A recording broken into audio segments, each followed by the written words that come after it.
मुगलों से स्वतंत्र होने वाले राज्य एवं संस्थापक: अवध, सआदत खां हैदराबाद, चिनकिस खान या निजाम उल शाह बंगाल, मुर्शिद कुली खां रोहिलखंड, वीर दाऊद एवं अली मोहम्मद खां कर्नाटक, सादुतुल्लाह खां भरतपुर, चूड़ामन एवं बदन सिंह।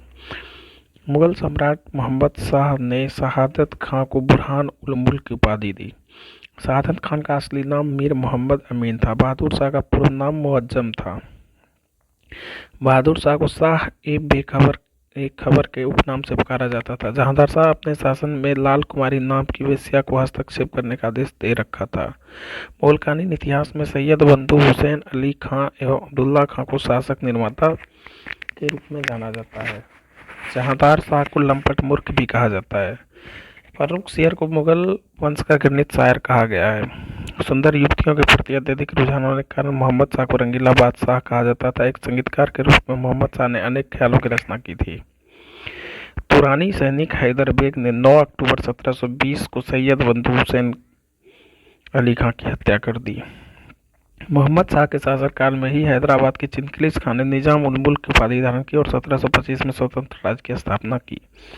हैदराबाद की स्थापना तुरानियों ने एवं अवध की स्थापना ईरानियों ने की थी। ईरान के सम्राट नादिर शाह ने 1739 में दिल्ली पर आक्रमण किया। उस समय दिल्ली का शासक मोहम्मद शाह था। नादिर शाह को ईरान का नेपोलियन कहा जाता था। नादिर शाह लगभग 70 करोड़ रुपए की धनराशि और शाहजहां का बनवाया हुआ तख्ते ताउस तथा कोहिनूर हीरा लेकर फारस वापस लौटा। तख्ते ताउस मयूर सिंहासन पर बैठने वाला अंतिम मुगल शासक मोहम्मद शाह था। शाह आलम द्वितीय, जिसका वास्तविक नाम अली गौहर था, के शासनकाल में 1803 में अंग्रेजों ने दिल्ली पर कब्जा किया। पानीपत के तृतीय युद्ध 1761 में मराठा और अहमद शाह अब्दाली की सेना के बीच हुआ। इस युद्ध में मराठों की हार हो गई। उत्तर मुगल कालीन शासक में बहादुर शाह 1707 से 1712, जहांदार शाह 1712 से 13, फर्रुख शेर 13 से 19, मोहम्मद शाह सर्वाधिक 19 से 48 मोहम्मद शाह 1948, अहमद शाह 48 से 54, आलमगीर द्वितीय 54 से 59, शाह आलम द्वितीय 59 से 6, अकबर द्वितीय 1806 से 37, बहादुर शाह जफर 1837 से 1857।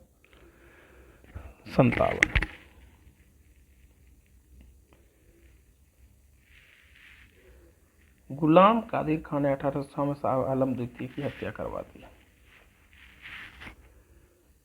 बहादुर शाह जो द्वितीय अंतिम मुगल सम्राट था, 1857 की क्रांति में भाग लेने के कारण अंग्रेजों द्वारा बहादुर शाह जफर को बंदी बना लिया गया एवं रंगून भेज दिया गया। लाल किला स्थित हीरा महल बहादुर शाह जफर ने बनवाया था।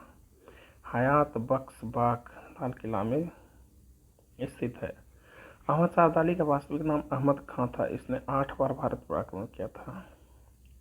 भारत में यूरोपीय व्यापारिक कंपनियों का आगमन। 17 मई 1498 को वास्को डी गामा ने भारत के पश्चिमी तट पर स्थित कालीकट बंदरगाह पहुंचकर भारत एवं यूरोप के बीच नए समुद्री मार्ग की खोज की। इस यात्रा में वास्को डी गामा ने भारतीय व्यापारी अब्दुल मजीद से सहयोग प्राप्त किया था। 1505 ईस्वी में फ्रांसिस्को द अल्मोडा भारत में प्रथम पुर्तगाली वायसराय बनकर आया। 1509 ईस्वी में अल्फांसो द अल्बुकर्क भारत में पुर्तगालियों का वायसराय बना। इसने 1510 ईस्वी में बीजापुर के यूसुफ अली शाह से गोवा को जीता। पुर्तगालियों ने अपनी पहली व्यापारिक कोठी कोचीन में खोली। दक्षिण पूर्वी तट में पुर्तगालियों की एकमात्र बस्ती संथोमे थी। पुर्तगालियों के बाद भारत में डच लोग आए। पहला डच यात्री कार्नेलियन हाउटमैन 1596 में भारत के पूर्व सुमात्रा पहुंचा। डचों ने भारत में अपनी पहली व्यापारिक कोठी 1605 में मसूलीपट्टनम में स्थापित की। डचों की दूसरी व्यापारिक कोठी पुलिकट में स्थापित हुई, जिन्होंने उसने सोने के सिक्के पैगोडा को ढाला और पुलिकट को ही समस्त गतिविधियों का केंद्र बनाया। डचों ने भारत में प्रथम बार औद्योगिक वेतन भोगी रखे। डचों का भारत में अंतिम रूप से पतन 1759 ईस्वी को अंग्रेज एवं डच के बीच हुए बेदरा के युद्ध से हुआ। कंपनी पुर्तगाली ईस्ट इंडिया कंपनी 1498 में, अंग्रेजी ईस्ट इंडिया कंपनी का स्थापना 1600 में, डच ईस्ट इंडिया कंपनी का स्थापना 1602 में, डेनिश 1616, फ्रांसीस 1664, स्वीडिश 1731।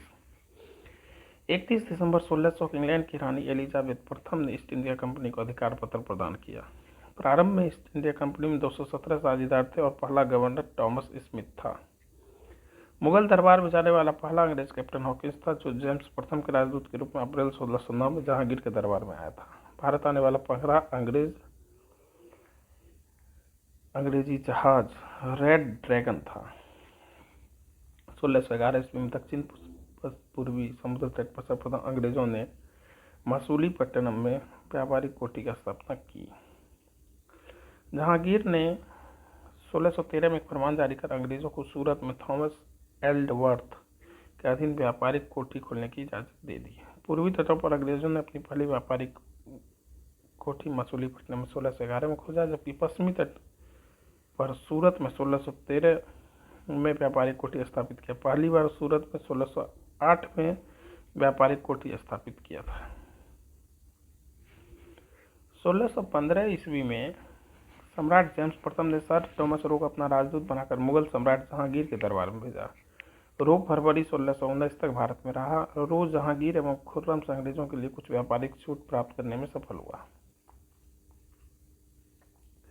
1632 ईस्वी में गोलकुंडा के सुल्तान ने अंग्रेजों को एक सुनहला फरमान दिया, जिसके अनुसार अंग्रेज सुल्तान को 500 पैगोडा वार्षिक कर देकर गोलकुंडा राज के बंदरगाह पर स्वतंत्रतापूर्वक व्यापार कर सकते थे। 1639 ईस्वी में अंग्रेज फ्रांसिस डे ने चंद्रगिरी की राजा से मद्रास पट्टे पर लिया और वहीं एक किलाबंदी कोठी का निर्माण किया। इस कोठी का निर्माण फोर्ट सेंट जॉर्ज पड़ा और यही फोर्ट सेंट जॉर्ज बाद में कोरोमंडल तट पर अंग्रेजी मुख्यालय बना। 1661 ईस्वी में पुर्तगाली राजकुमारी कैथरीन ऑफ ब्रिगेंजा एवं ब्रिटेन के राजकुमार चार्ल्स द्वितीय का विवाह हुआ। इस अवसर पर दहेज के रूप में पुर्तगालियों ने चार्ल्स द्वितीय को बम्बई प्रदान किया और चार्ल्स द्वितीय ने बम्बई को 10 पाउंड के वार्षिक किराए पर ईस्ट इंडिया कंपनी को 1667 में दे दिया। 1687 ईस्वी में अंग्रेजों ने पश्चिमी तट का मुख्यालय सूरत से हटाकर बम्बई को बनाया। गेराल्ड ऑन्गियर 1669 से 77 सूरत का प्रेसिडेंट एवं बम्बई का गवर्नर में बम्बई शहर की स्थापना किया। बंगाल के शासक शाह सूजा ने सर्वप्रथम 1651 में अंग्रेजों को व्यापारिक छूट प्रदान की थी। इस अनुमति को निशान कहते थे। 1698 में अंग्रेजी ईस्ट इंडिया कंपनी के 3 गांव सुतानुती, कालीकट और गोविंदपुर की जमींदारी 1200 रुपया भुगतान कर प्राप्त की और यहाँ पर फोर्ट विलियम का निर्माण किया। चार्ल्स आयर फोर्ट विलियम का प्रथम प्रेसिडेंट हुए। कालांतर में यही कलकत्ता नगर कहलाया, जिसकी नींव जॉर्ज चॉर्नॉक ने रखी थी। भारत में फ्रांसीसियों की प्रथम कोठी फ्रैंको कैरो के द्वारा सूरत में 1668 में स्थापित की गई। 1674 ईस्वी में फ्रांसीसी कंपनी के निदेशक फ्रैंसिस मार्टिन ने बलिकुंडापुर के सूबेदार शेर खान लोधी से पुदुचेरी नामक एक गांव प्राप्त किया, जो कालांतर में पांडिचेरी के नाम से जाना जाता है। प्रथम कर्नाटक युद्ध में ऑस्ट्रिया के उत्तराधिकार युद्ध से प्रभावित था। 1748 में हुए लाप्लास की संधि के द्वारा ऑस्ट्रिया का उत्तराधिकार युद्ध समाप्त हुआ और इसके तहत प्रथम कर्नाटक युद्ध भी समाप्त हुआ। दूसरा कर्नाटक युद्ध 49 से 54 हुआ। इस युद्ध में फ्रांसीसी गवर्नर दुप्ले की हार हो गई, उसे वापस बुला लिया गया और उसके जगह पर गोडेहू को भारत का अगला फ्रांसीसी गवर्नर बना गया। पांडिचेरी की संधि जनवरी 1755 के साथ युद्ध विराम हुआ। कर्नाटक का तीसरा युद्ध 1756 से 63 ईस्वी के बीच हुआ, जो 1756 में शुरू हुए सप्तवर्षीय युद्ध का एक अंश था। पेरिस की संधि होने पर यह युद्ध समाप्त हो गया। 1760 ईस्वी में अंग्रेजी सेना ने सर आयरकुट के नेतृत्व में वांडीवास की लड़ाई में फ्रांसीसियों को बुरी तरह हराया। 1761 ईस्वी में अंग्रेजों ने पांडिचेरी को फ्रांसीसियों से छीन लिया। मुगल साम्राज्य के अंतर्गत आने वाले प्रांतों में बंगाल सबसे अधिक संपन्न राज्य था। मुर्शिद कुली खां स्वतंत्र शासक था, परंतु वह नियमित रूप से मुगल बादशाह को राजस्व भेजता था। मुर्शिद कुली खां ने अपनी राजधानी ढाका से मुर्शिदाबाद स्थानांतरित की। इसने इजारेदारी प्रथा आरंभ किया तथा किसानों को तकाबी ऋण प्रदान किया। इसका उत्तराधिकारी इसका दामाद शुजाउद्दीन हुआ। 1740 ईस्वी के गिरिया के युद्ध में सरफराज को मारकर बिहार के सर सूबेदार अलीवर्दी खां बंगाल का नवाब बना।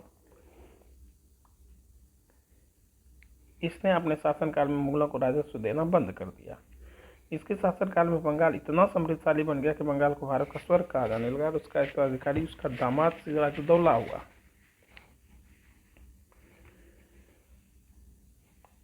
बीस जून 1756 को काल कोठरी की त्रासदी नामक घटना घटी। इस घटना के रचयिता हॉलवेल के अनुसार नवाब सिराजुद्दौला ने 20 जून को 146 अंग्रेज व्यक्तियों को एक छोटी सी कोठरी में बंद कर दिया। अगले दिन सुबह केवल 23 व्यक्ति जिंदा बचे। प्लासी का युद्ध 23 जून 1757 को अंग्रेजों के सेनापति क्लाइव एवं बंगाल के नवाब सिराजुद्दौला के बीच हुआ। नवाब अपने सेनापति मीर जाफर के धोखाधड़ी के कारण पराजित हुआ। अंग्रेजों ने मीर जाफर को बंगाल का नवाब बनाया। प्लासी की लड़ाई में मोहनलाल और मीर मधान की छोटी सेना व्यापार रही। प्लासी भागीरथी नदी किनारे। क्लाइव के हाथों की कठपुतली नवाब मीर जाफर को 1707 में हटाकर उसका दामाद मीर कासिम को बनाया गया। मीर कासिम ने अपनी राजधानी को मुर्शिदाबाद से मुंगेर हस्तांतरित किया। बंगाल की राजधानी के क्रम में ढाका, मुर्शिदाबाद, मुंगेर। बक्सर का युद्ध 1764 में अंग्रेजों एवं मीर कासिम, अवध का नवाब सिराजुद्दौला, मुगल सम्राट शाह आलम द्वितीय के साथ हुआ। इस युद्ध में भी अंग्रेज ही विजयी हुए। इस युद्ध में सेनापति हेक्टर मुनरो था। 1761 ईस्वी में हैदर अली मैसूर का राजा बना। हैदर अली की मृत्यु 1782 ईस्वी में द्वितीय आंग्ल मैसूर के दौरान हो गई।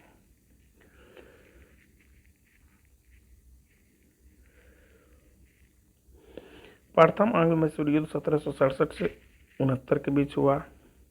द्वितीय आंग्ल मैसूर 1780 से 84 के बीच हुआ, जिसमें गवर्नर जनरल वारेन हेस्टिंग्स था। तृतीय आंग्ल मैसूर 1790 से 92 के बीच में हुआ, जिसमें कॉर्नवालिस था। और चतुर्थ आंग्ल मैसूर युद्ध 99 में डलहौजी वेलेस्ली के शासनकाल में हुआ।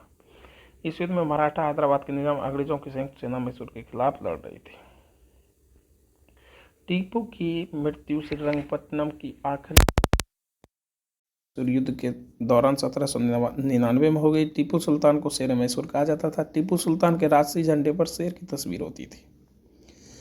1760 ईस्वी में वांडीवास का युद्ध हुआ, जिसमें अंग्रेजों ने सर आयरकुट के नेतृत्व में लाली के नेतृत्व वाली फ्रांसीसी सेना को पराजित किया।